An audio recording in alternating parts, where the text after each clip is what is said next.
to you, which I love to do. We talk about life, at least not, I mean, not all life. There are better sports programs and news programs and other things, but this is the all things that we can shrink wrap. So you got your resident shrink here to talk about life in what I call the pie. We got three big slices in the pie, and that's your thriving in your clinical life, how you feel, stress, anxiety, depression, addictions, all that fun stuff. And then the second piece is all your relationships. And then the third one is how we perform, getting our goals reached and that kind of stuff. And we talk about it. But to do that, you got to call me. Here's a number: 844-940-2774. 844-940-2774. If you want to write that down, 844-940-2774 is the number to get on the program. And we will talk to you. Get to talk to our great team there. Albie will be taking your calls, and he will hear all about it and possibly put your name up there, probably. And I got a queue, and then I pick you. And if you call in early, your chances are better. 844-940-2774. Okay, a couple of announcements. We got our webinar coming up, live webinar on April 16th on reconciliation and estrangement. If you've got a relationship you're estranged from, and that's very painful. May not even be talking anymore. Maybe they're trying, you don't want to hear from them, or vice versa. How do you know when to try to reconcile? What are the things you have to look for to even think that's a good idea? And then once you do it, or you want to do it, or they want to do it, or you want to do it, even if they don't want to do it, what are the steps to begin to reconcile? And how does that really happen? So we're going to talk about all of that. April 16th, here's how you sign up. You have to sign up for this one. You can't just log in. Go to boundariesme. It's a website, boundariesme/reconcile. Boundariesme/reconcile. And if you're not a boundariesme subscriber, then become a subscriber. You can sign up for a free trial run. You get, I don't know, a couple of weeks or so, I think, to peruse the site. We have over 100 different courses on there. We add them all the time. And a lot of long form workshops, which are the long webinars we do. So boundariesme is the place to go for all of that. Good day today. Sometimes I'll kind of think about what happened today, and sometimes it's worth sharing, sometimes it's not. But I had a great lunch today with a friend of mine who is he's a pastor, and it was really, really encouraging. And I want all y'all to kind of be aware of this, how actively you get involved, or at least you could be conscious so you meet them. But one of the things that Tori and I have been involved in for a number of years is kids aging out of the foster care system. And what happens is, it's rough enough a lot of times for a lot of those kids in the system. There are some good places they end up living, and sometimes not, and sometimes too many of them. But when they age out, boom, they're on their own. A lot of times, no family to support them, no community. And I don't know what the exact percentage is, but it's a really high percentage, way closer to the other end of the spectrum than the no end of the spectrum. Because we do a lot of work in anti-trafficking as well, and a huge number of girls that end up in prostitution are recruited out of the foster care system by the people who, quote, come along and say they're going to take care of them. And kids aging out, whether they go that way or another direction, have a tough time. Well, anyway, um, this friend is a pastor of a church, and they are going after engaging people to reach out to those kids and to mentor them and help provide for them and come alongside the foster care families. They'll They'll do a lot of stuff for the family so the family can actually have time to focus on the kid. They help them with parenting. So my hunch is you might not have a big organization like that, but maybe your kid goes to school with a couple of them, and there's a great big brother, big sister, step, step, step, mom, dad, uncle, grandma, whatever. My mother used to tutor kids that were in that situation, and they need you. So let's keep those kids in our awareness. So it's a good day. Speaking of days, here's another day of the show. You know, we usually start by talking about something that has to do with the world of psychology, which is where I hang out. And you know what? You hang out in that world too. And it may not be professionally, it may be inside of your head. It's not a maybe. You do hang out inside your head. If you don't hang out inside your head, then we got to find you and reel you back in because you're in a fugue state or dissociated or something. And that's not good. But then you get back in your head and you go, I don't like it in here. That's why I left to begin with. And a lot of people do a lot of stuff to get out of their head. You know, substances will take you there, acting out will take you there, checking out will take you there because it's not so good inside. Well, we're going to climb inside the upper regions of your head today for a moment. And the topic I want to talk about is something you might have heard. It's called automatic thoughts. Automatic thoughts. And this kind of comes out of, you know, there's a lot of different schools of psychology. The best psychologists, in my view, you know, are able uh, to integrate a lot from a lot of different perspectives. Not one perspective tends to, you know, if all you have is a hammer, everything looks like a nail. But it's, in my view, it's good to see somebody that understands all of it, so they know what fits with you. But there is one school that tends to focus on automatic thoughts, but also it's very helpful. It's a very helpful school, the cognitive world. If you've heard of CBT or cognitive therapy, because in most of our, you know, shenanigans, there's going to be some thinking and stuff that goes through our heads. And it's good to put your arms around that. You know, one of my favorite things that Jesus ever said was when he said, you know, if you want to really know the whole key to this whole thing, we got to love God with all of our heart, mind, soul, and strength. That's all of our whole personhood. And this mind thing is a big, big part of that. And so here's an interesting kind of dissection of this, that when you're having thoughts, there's a good chance they're not even coming from your mind. They could be coming, as we're going to see, from other parts of you. And then we kind of are down a road just because of something we're thinking. So automatic thoughts. Well, automatic means what it says. It's automatic. You didn't choose it. You didn't necessarily, you know, hit a lever. It just appears. Boom. There's a thought in your head.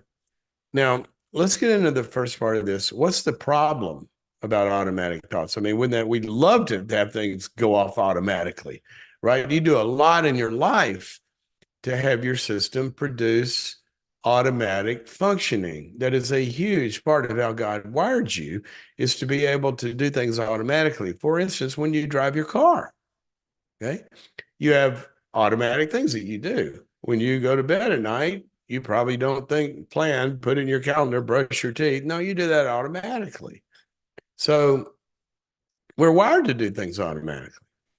Well, what gets wired is the automatic system, not necessarily the content. You didn't come into the world knowing how to drive. You didn't come into the world knowing how to, you know, go to brush your teeth. That had to be wired. And what happens is the content of our automatic thoughts is not necessarily something that we chose, nor is it something that can be helpful, but they're still produced. So here's the problem with automatic thoughts. You just find yourself and you have this thought, or you're going through an event, a situation, and There'll be an automatic evaluation, automatic plan, automatic all sorts of stuff from that evaluation. What do you do, for example, if you're a single person and you meet somebody at an event or something, you think, wow, I'd like to, they seem interesting. I'd like to talk to them, or I'd like to ask them out. And automatically, well, they're probably already taken, or they're not going to really like me, or I'm too this, or I'm too that. It's automatic. Well, here's the problem. First thing is we hear these thoughts and our total person responds to those thoughts. We hear them and our personhood responds, meaning it might be a physical response. Your heart might start to palpitate. You might get depressed. You might have a loss of energy. Oh, they never like me. Or you might have anxiety. Okay. But worse than just our internal responses, we hear these thoughts and we also act and choose according to our thoughts. Well, I'm not going to call her, or I'm not going to go up and introduce myself to him, or I'm not going to try to get that job because they're probably looking for people that have advanced degrees and I don't. When reality may be way different than that. But we hear these thoughts and these thoughts can drive our behavior, and we act and we choose based on what came automatically. And we have symptoms related to these: depression, anxiety, fear, panic, impulse control, reactivity in relationships, broken relationships. I mean, the list is endless of the symptoms: clinical symptoms, relational symptoms, performance symptoms. How many, I'm a competitive golfer, and how many golfers, I mean, you can go back through the history of golf, and somebody's there for the first time on the back nine on the fourth day of the US Open, and they start thinking things, and all of a sudden they have been playing brilliantly, and their performance just goes to where, because the thoughts create all this anxiety that interferes. This is a big deal. There's a lot of symptoms that go with this. One of the big things that CBT focuses on is reducing symptoms by working on the thoughts. And one of the saddest parts about this is that we hear this stuff, we believe it, we choose actions in accordance with those thoughts. And then that creates a path. In other words, we start having a pattern of behaving in a certain way.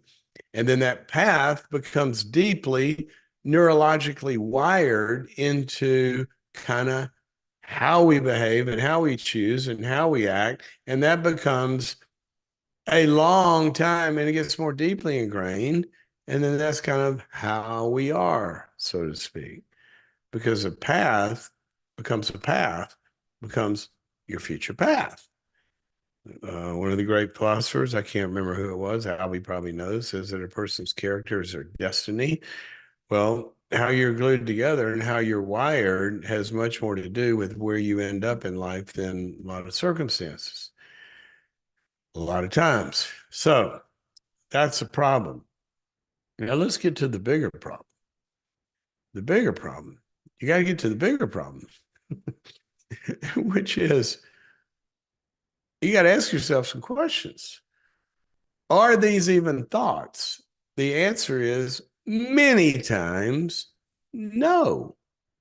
These are not what we would actually classify as a thought, in that they are an idea or a concept or, words strung together that come into your head, and we think they're thoughts. But what I mean by this, they're not real thinking.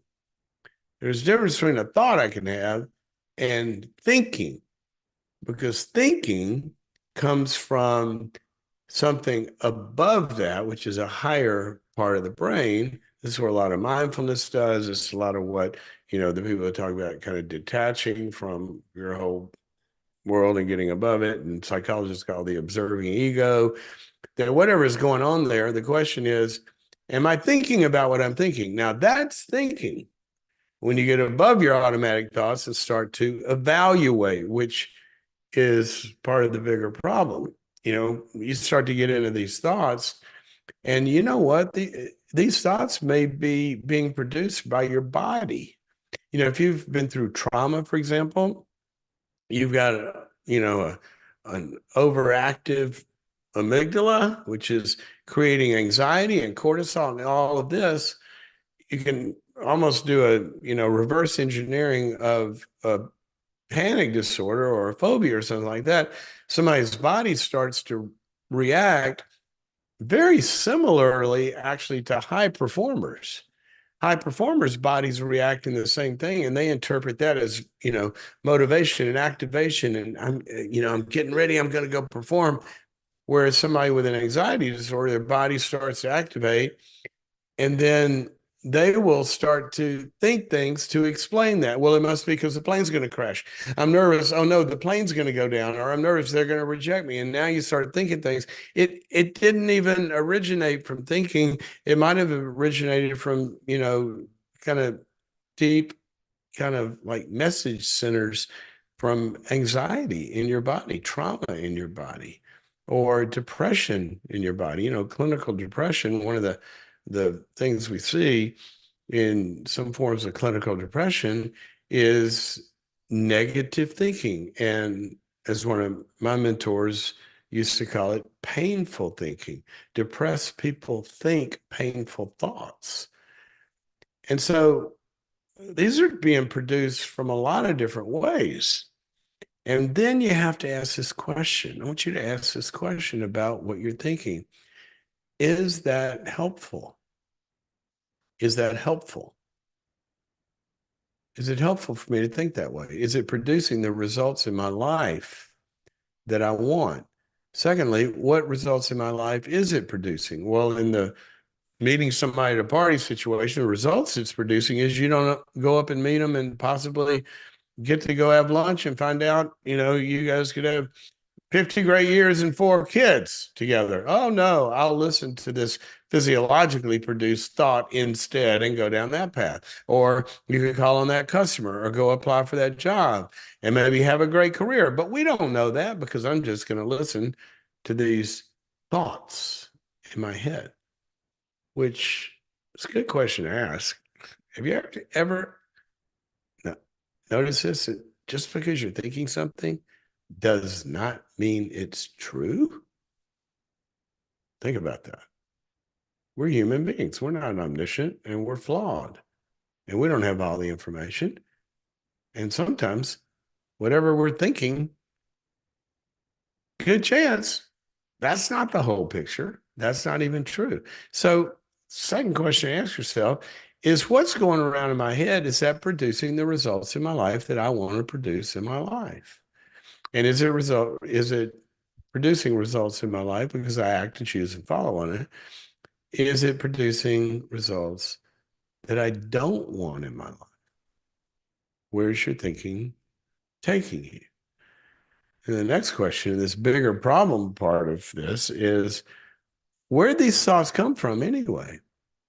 I was talking to somebody the other day and I know their mother, and could be mother, could be father, could be sister, brother, boss, whoever. And we were talking about something and they just kind of automatically said, well, this. And I said, I'm not sure that's you talking. That sounds like your mother. And you can actually hear other people's voices. I work a lot in teams, and sometimes you can hear somebody put an idea out there, and I say, it doesn't sound like you. It sounds like your boss. What do you think?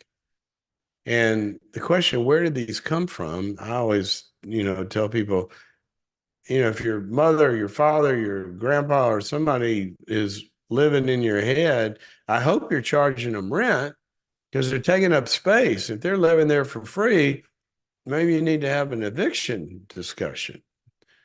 Where did these come from? A lot of times they come from trauma. We go through trauma and that shapes our view of the world. The world's dangerous. I better not step out. And it was dangerous in that trauma. You were victimized. But being victimized and then having a whole train of thinking that orders our worlds past that experience, PTSD can live on a long time until we begin to to get to a bigger world than that experience. So they could come from your family of origin. They taught you to think that way. It could come from your ex, could come from a relationship. I remember a woman I treated one time who wanted to go back and have this career. She had all these dreams. She wouldn't do it. And I said, why don't you just sign up for a class? She said, well, I'm not smart enough to do that. We started to unpack those thoughts. That's what her ex had told her for 20 years. And now those were her thoughts. Well, we had to do something about that. She ultimately went back and I'll never forget,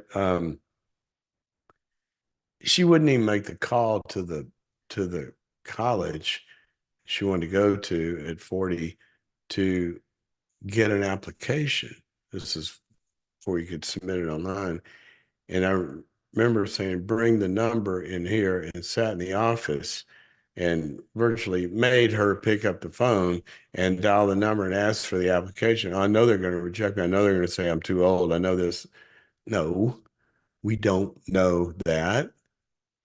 And if they did, what's she going to say? Well, all schools are going, no, we don't know that. We're going to call a bunch of them.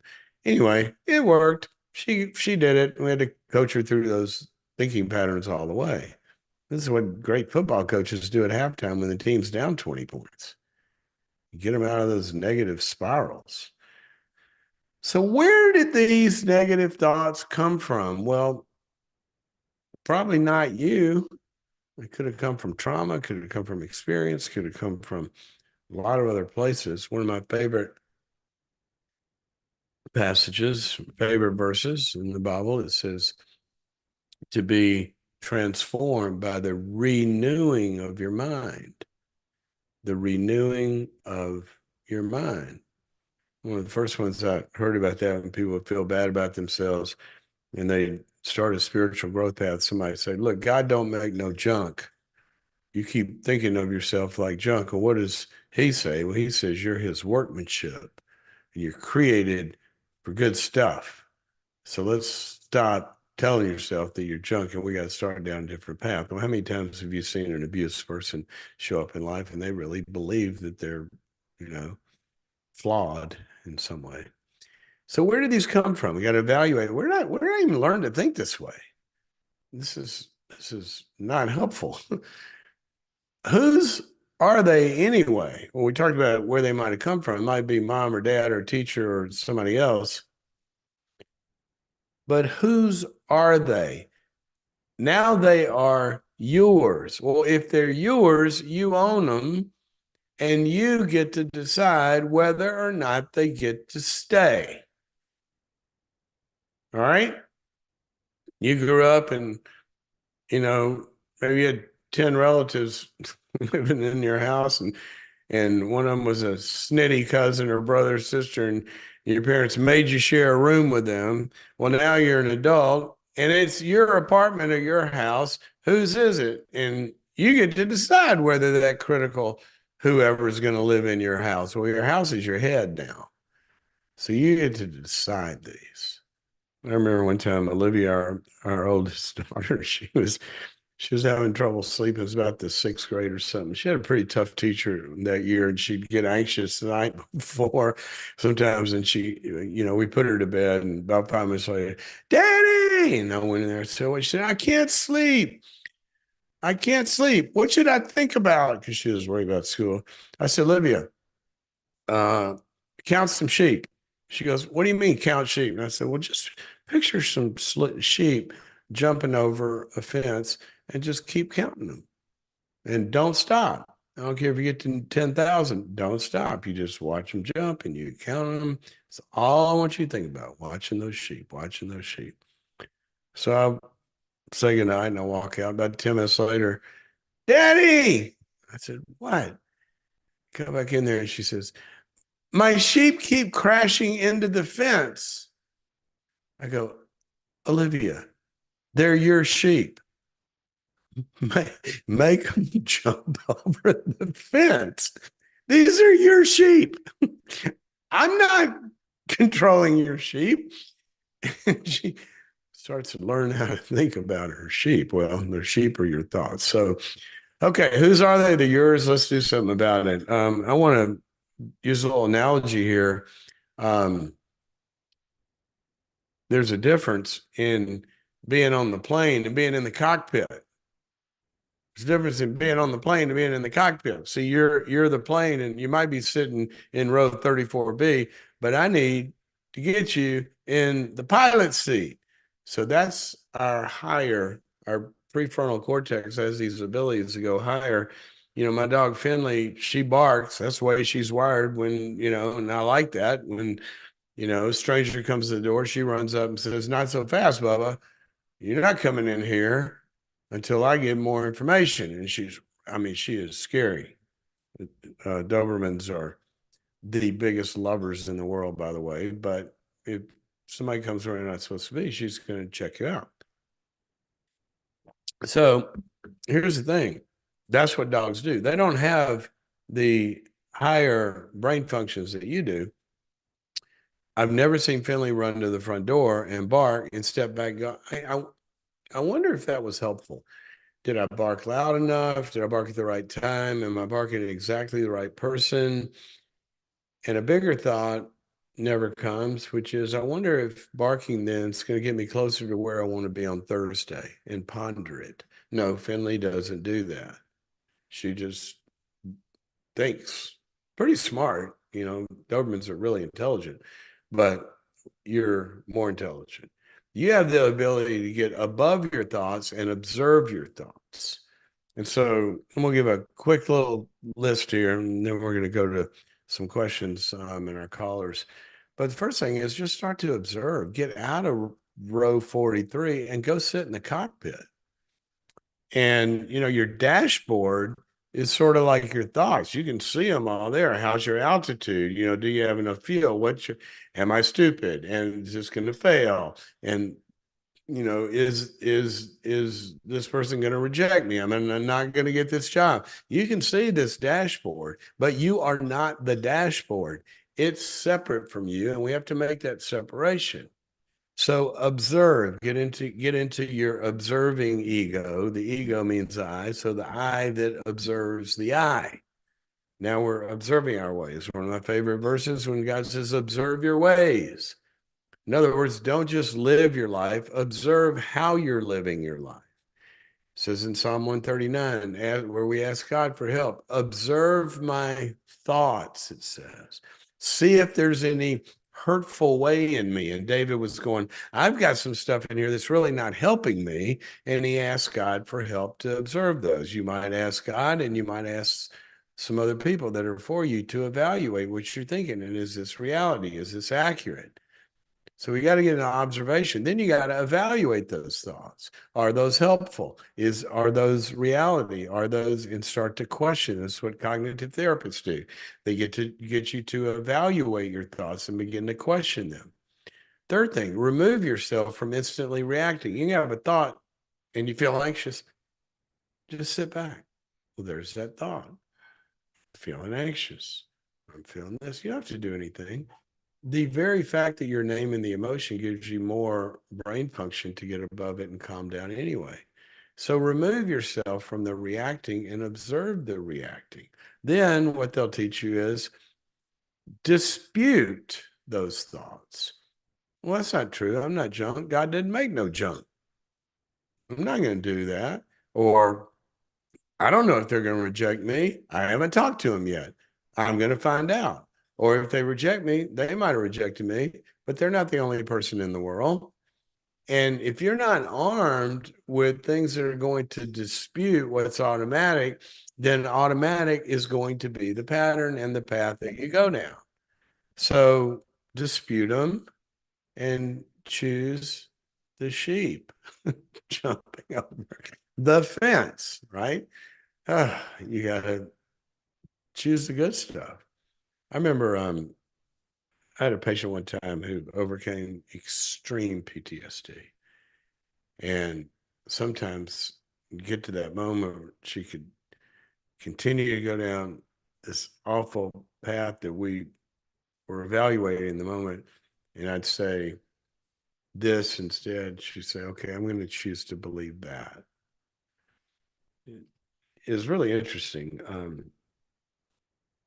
because she would actually use her weakness as her strength. She would say, I'm really good at not thinking about some things. In other words, she would split off trauma and all that kind of stuff. She said, so I'm going to choose to not think about that. I'm going to flip it in the other direction and block out this negative stuff, which is you're thinking, I'm going to choose to believe that. So dispute and choose. And then what do? Rinse and repeat. This is not a one-time deal. You got to do this over and over and over and over and over and over and over. All the neuroplasticity people in neuroscience will tell you that your brain patterns and the wiring underneath that can actually grow new wiring. That's what growth is. It's we used to hear this stuff. A person's personality is fixed by their time they're 6 years old. There's a lot of truth to that. A lot of truth to that. It's fixed in a lot of ways. Now we know that the brain continues to change, and probably your identity didn't truly form till you're about 25. But a lot of it's fixed. It gets fixed early. So, well, it's fixed. So, I have 100-year-old house. When we bought it, it was fixed a long time ago. In other words, it was the way it is. So, we didn't like the way the kitchen wasn't connected to the den. So, we knocked down some walls and we remodeled it. Now it's fixed also, but it's a different fixed. That's what neuroplasticity does. We can change the way we. How many times have you ever heard someone, I used to think this, now I believe this. I used to think this, now I believe this. One of my favorite verses, Paul says, he used to think that you had to do all this religious stuff and be good enough for God to love you. He says, I used to think that, but now I think this. Now I know that God's love is free. And because of what Jesus did, if I receive that, I'm totally forgiven. That is a new way of thinking. See, that's taking something that was fixed and fixing it. You can change your thinking from all this negative stuff. So rinse and repeat. We're just going to keep doing this over and over and over. And then this is very important. You've got to act on the new thoughts. If you're thinking that person might not reject me, we don't know that. Well, I'm going to go act on that and go talk to them, because once you start to act on new patterns of thinking, those are the ones that's going to get in the same way we talked about earlier. Those are going to get wired, and you get to evaluate the results, and you get to go try it again. And can't tell you how many people I've treated that once were afraid to do this, and now they do that, some of it for a living. You can redo this stuff. Fear of flying. That's a great example. How many people won't get on an airplane? They're certain it's going to go down until they get treatment, and now they fly all over the world. It happens every day. Rinse and repeat. But we got to buy the ticket. You got to act on the new. And then reload that computer. We're also going to, apart from the problems, be reloading your computer with new information and new beliefs, new declarations, new affirmations, all those kinds of things. We need to be reminded. One of the things that I love to do, I was doing it as recently as 3 o'clock this morning. I woke up and I've been traveling, and I was kind of lying there and I was a little awake, and I thought, well, I'll use this time. And I was saying some prayers, and then I said, I'm going to work on reloading the computer here a little bit. And um, I went to one of my favorite reloads, and that's Psalm 23, where it says, the Lord is my shepherd, I shall not want. He leads me beside still waters. He restores my soul. And as I was going over that over and over and over, I was just reminded of, and that wasn't any big, nothing bad is going on right now. I'm sure I'll have hard seasons again in life. So I'm not in one right now. Kind of things are okay. But it was such a good place just to lie there. I think I've got a shepherd who, even it says, it goes on in that psalm, even if we're at war with enemies, it says he's going to prepare a table in the midst of that. And just those thoughts of getting into the computer, I went to sleep pretty quickly. And I wasn't doing it to go to sleep, but whatever was amping up and waking me up was probably um, how badly I played golf yesterday. Just went back to sleep, reloading the computer and then reevaluate constantly. So there's a bunch of stuff to go work on automatic thoughts. If this is helpful to you, share it with a friend. If you are listening or watching on YouTube, you like what you're seeing, click the subscribe and please subscribe to our channel. It really helps us out because we can help build a tribe. We can hear from people. So please subscribe to the channel on YouTube and share it with everybody you know, and whether you're listening on Instagram or whatever. We are continuously trying to, build a tribe here, a growth community where people start to help each other and comment and all of that. If you're on a boundariesme member, by the way, and anybody can do that by going to boundariesme and signing up, you can get a free trial and be part of it. If you're a boundariesme member, the outline of what we just talked about will be posted on there, I think tomorrow. I'm not sure. Greg, if you're listening, you could tell me, but it will be posted. Okay, we're going to go to the callers now and the questions. We have a write-in question. It says that my husband, by the way, you can write in questions to us. My husband is a diagnosed narcissist. He's working on his narcissism in therapy. Yay, hubby, way to go, Bubba. Change hasn't come overnight. Wow, that's surprising. He turns a lot of normal conversations into fights and arguments, and the thing he's really good at winning an argument, and with gotchas and tricks, it causes me a lot of pain. How can I stop the fights? What distance can I create, or what boundaries can I set so I don't wind up here over and over and over again? Great question.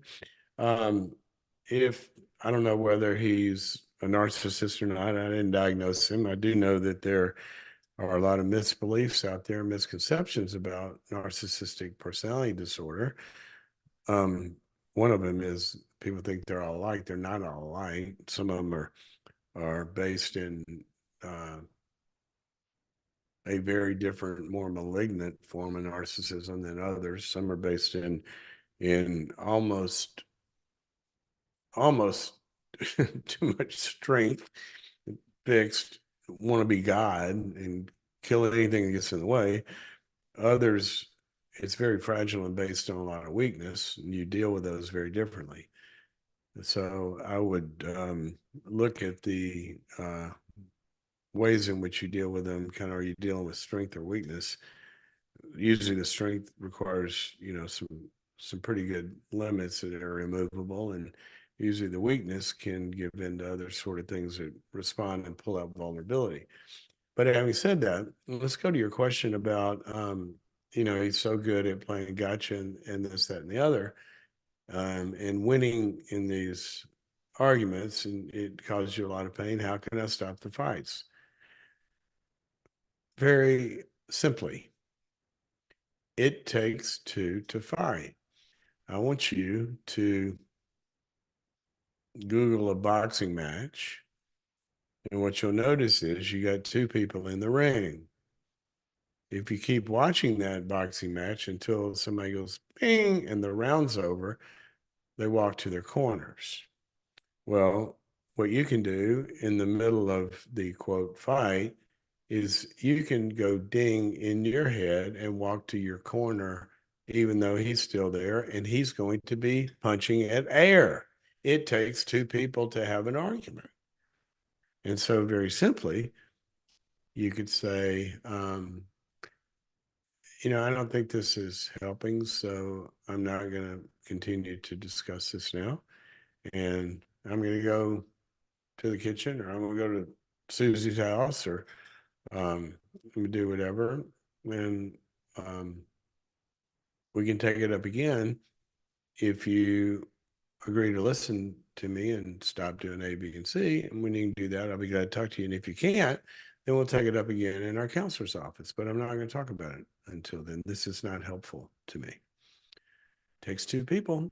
So you're one of those, and you can say, I'm not going to have this conversation right now for a variety of reasons. You can say, I'm not, just how about this simple phrase? I'm not really feeling comfortable talking about this right now, and I don't want to continue to do this, so I choose not to. You can, but I'm going to go do something else, or we can talk about something else. Okay, that's just one little trick. There's a bunch of those available in life. Okay, let's go to some real live callers here. Yay, international caller. Carol's calling us from New Zealand. How do I move on from a relationship with my parents? I find myself in thought loops and the past aren't helping me. Wow. How about a question about our topic today? What can I do in the place of replaying the tape from the past? Carol, welcome to the Dr. Cloud program. Hello. Hello there, Hello. Carol. Welcome. Hello. Can you not hear me? Can you hear me? I'm good to talk to you. You can hear me. Yeah, I can hear you. Yes. I like the way you say yes. That's how they say it down there. Can't do the whole accent. But I do recognize that yes. How do you spell yes? Yay. Y-A-Y-Z. I guess it would be. Anyway. Yeah, it could be. I don't know. So what's going on in your noggin? What's going on in your head? It just kind of feels like I am stuck in a place where I'm constantly replaying tapes of things that have happened with my parents. And give me an example. You say constantly. Give me an example. I'm in your head. I'm a fly in your head. What do I hear going on in there? So I could be doing the dishes and I'll just recall something that my mum might have said. Your mom might have said when you were 5 or this week. Is this currently going on? No, I haven't been in contact with my mum for probably a year or so. But my dad is probably, I've gone no contact. It would have been in the last couple of weeks, I suppose. Okay. So it's what's going on in your head from your mom more than a year ago, or your dad's reminding you of it and saying it now?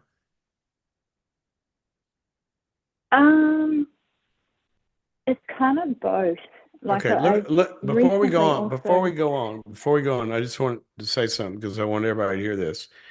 A lot of times people are talking about, I got to deal with my past. You can't deal with the past until it's the past.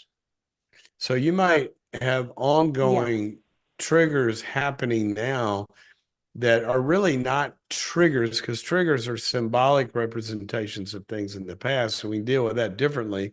That this isn't a trigger if it's current injury and current stuff that's happening now. So those are very different. So one of the things has to be setting some limits and boundaries that contain the current stuff so it doesn't continue to happen and it becomes a past. Then we can work on the past. So I want you to think about before you go further. If this is happening now, then I need to have it stop now. And I am in control of whether or not I listen to that stuff through some of the ways we talked about. So let's go back to pretending that this is in the past. and tell me something that goes through your head that you want to stop. Um, so it might be an interaction that I've had with my mum. With my mum, it was probably the issue was sort of overstepping boundaries quite a lot, and That so I an might interaction, what remember about boundaries? An interaction, what? where she has overstepped boundaries, Okay, where I've give said me an no to her, example. and Give me an example. she asked to come and stay with us.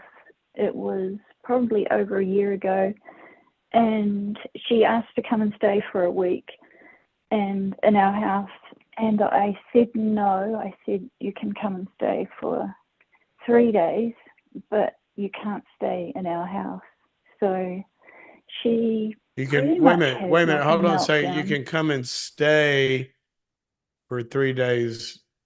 Then you said, but you can't stay in our house. So you can we'll visit for 3 days, but you have to be somewhere else that whole time, or you can come stay in our house for 3 days. Oh, you can stay somewhere else, but Okay. just come and visit us. Yeah, we'd love Yeah, to visit. We got yeah, 3 days, and but I need you to stay somewhere else. Okay. yeah, yeah. So far, so good. What's the So, problem? when I said that to her, she pretty much burst into tears and broke down and said, "You don't want me here," and yeah, basically said you're really hard-hearted. Yeah, and just a whole lot of sort of quite, um, I guess, mean things, and it was kind of Hmm. almost like a toddler having a meltdown. So It's not a bad that's analogy. just been the recurrent. Yeah, yeah. So it's just Yeah. that's kind of been the recurring pattern where if I say no, she just has a big kind of a meltdown, and yeah, Okay, so you're and I standing think it's there taken doing me a the long time. dishes. You're standing there doing the dishes, and you're thinking about this. Yeah, yeah. I guess it's kind of a bit become a bit more fresh in my memory because I've recently had, well, in the last year, I've had contact with my sister who I haven't seen or contacted in like 15 years. Hmm. And so we've kind of reconnected and been talking a lot about, all of these things and And what sort of your happened in our sister's childhood. on board with you and kind of thinking about this and getting past it, or your sister a proxy voice for your mom?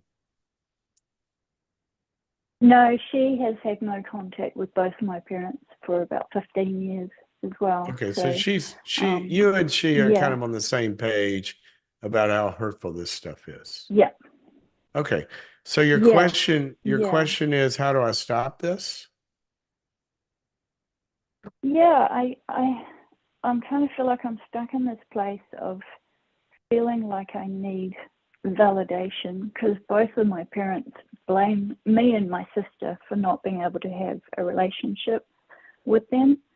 Okay, And so what have you I'm done kind so of stuck far? in What have you done so far? uh to do with what do you mean? With what have you done to make this better? Oh, with my parents. No, with your head. Oh, with my head. um um I guess I've been through phases of trying to meditate more on God's word. And yeah, I guess I haven't had kind of counseling or anything like that, but Okay. So you've never been in that's about as far as I've got. longer term therapy or anything like that.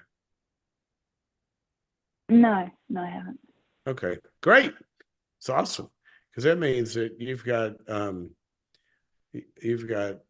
a lot of things ahead of you that can really, really help you with this. Okay. I'm gonna give you a little path here. Hmm. Okay. Now, Okay. immediately, what I'd like for you to do is I would like for you to, and you don't have to do this in sequential order, but one of the things I'd like for you to do is I'd like for you to do, well, first of all, are you a Boundariesme member? No. Okay. Well, you are now. We're going to gift you a membership to this because the outline of what I just talked about earlier Wonderful. today is going to be posted tomorrow. So, congratulations. That's your gift from us. Anybody else can go to boundariesme Thank and you. sign up and get a free trial, and you can find all this too. But the first thing I want you to do is I want you to sit down in an evaluating mode and say, okay, and now if it's too painful for you to do this, I only want you to do it with one of the other things I'm telling you is I think you need to find a good therapist. But if it's not too Hmm. painful to do it on your own while you're going to do that as well, sit down and say, what are the chief things that my mother and father have said to me, these voices? What do these voices say? And I want you to just Hmm. begin to log them because we need to contain this crap in its own little space. Okay. And I want you to Hmm. like I said on the thing, I want you to observe them and then I want you to evaluate them and write down the Yeah. opposite things of those. Okay. She says, well, you've Okay. ruined me Yeah. and you've ruined my day. Or she said, you don't really love me. And dispute that. Say, actually, mom, I try to love you to the degree that you can even be loved or receive love. There's a lot of things. It's not Hmm. true. And it's not true that I don't want you to come here. I told you I wanted you to come for 3 days. I said that I didn't want you to stay here while you came. In other words, whatever the content is, you got to log it. And then you got to have, as the cognitive people will tell you got to have the ways to refute that. And these are real, Okay. weapons, right? You do some of that, you said, with God's word, Paul talks about so you can fight the fiery darts of the enemy, right? These thoughts that come into your head. But Mm. I want you to get Yeah. real specific about this. Okay. And then, we could go on. Yeah. Not going to go down the whole list of what I said earlier. You can go read that. But what I really want you to do is a lot of this has a lot of pain associated with it. And I want you to find a really good therapist where you begin to get healed from a lot of this past trauma. Now, you've gotten some distance on it, but I think this stuff's got to be processed and understood. And you said something very important. You need some validation on what you're thinking. For example, I just said to you, wait a minute, that's not true what your mom said. It wasn't true. You don't want her to come and all this. You, Mom, I told you I did want you to come and I want you to stay for 3 days. Well, when you've been gaslighted like that and people are telling you that up and down is down and up, you can't do this all just in your head. You need some new voices in your head. We live life because of the voices in our heads, period. When a toddler learns to stop at the curb say I can't step out until I look both ways. Somebody else put that sentence in there. We have to have relationships that are encouraging to us and that validate us and this, that, and the other. So, in addition to a therapist, I'd like for you to get in a little small support group with a few friends. It might be a structure group and begin to have some different voices Hmm. say, wait a minute, that's not true. You're not like that. That's not true. You're not dumb. That's not true. You're not ugly. That's not true. You have a lot of gifts. You got to get some new tapes in Hmm. there, as you said. And then as you begin to act on Yeah. those, I'm going to give you one more tip. Because some of this stuff is going to come to Hmm. mind. I want you to set a timer or set a schedule. Okay, if I got any negative stuff coming from mom or dad, I'm going to think about that from 10:15 to 10:30 every morning. That's my office hours are open for mom to talk to me in my head. And then I'm going to spend that time Yep. evaluating those and all of those. And at 10:30, I'm going to say what every psychologist says. Well, that's all our time for today, mom. And then I'm going to stop. And then if one comes through the day, you say, I'll see you tomorrow at 10. So, because you got to get some containment and Yep. some internal structures happening here. So, that's just a few tips. Why don't you go try those and see how that works, especially the one where I said, go get some. How old are you? 49. 49. Okay, you got a lot of good years ahead of you to be spent without mom and dad in your head. So Yeah, yeah, let's go get some new wallpaper. All right. yeah. Oh, that's so awesome. Thank you so much. You are very welcome. And I hope that helps you. Um, I, it is actually what they call evidence-based. Means that research validates everything we talked about. And I really do think it'll help. Sometimes some of these negative thoughts um, also can interact with a lot of biological functions that go on with people. Some of you that are listening or viewing this, um, really, some of it might have some real biology going on past your trauma limbic system.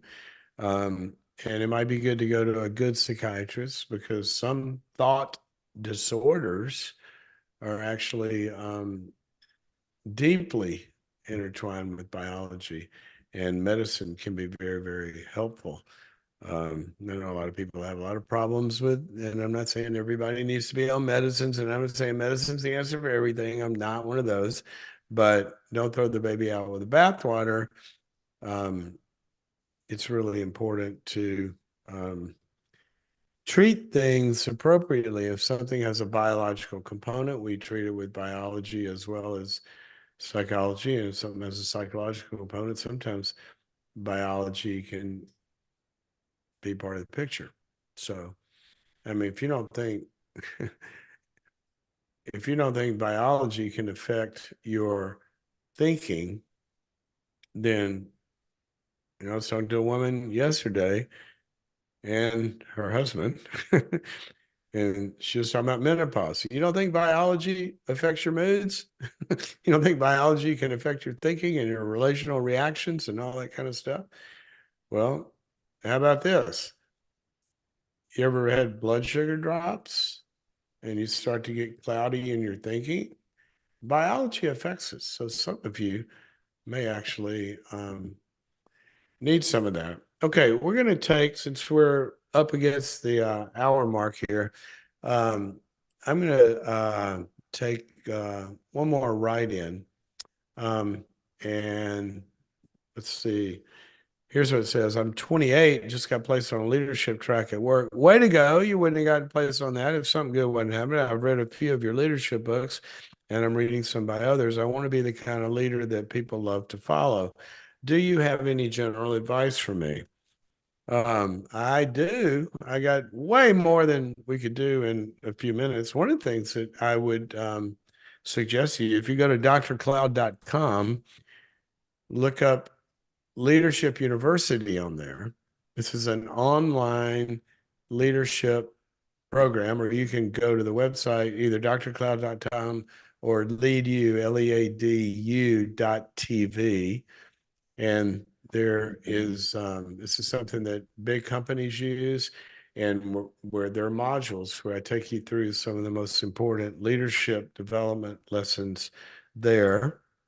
But you said, do you have any general advice for me? Yes, and I could go on forever on this. It's what I do for a living.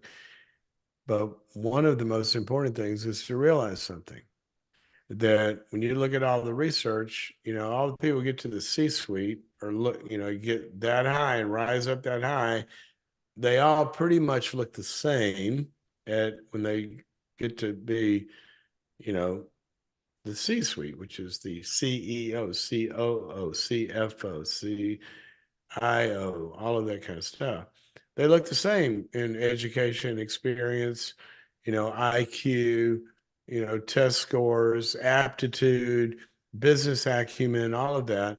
But then you have this group that goes way higher in performance, and the delta on the way higher has to do with all of this stuff we call the emotional intelligence, is the term people use now, but it's all of this about your awareness of yourself and others and your emotional regulation and your thinking patterns and how you build teams and how you build culture and what's it like to experience yourself. So here's one little tip that I would give you.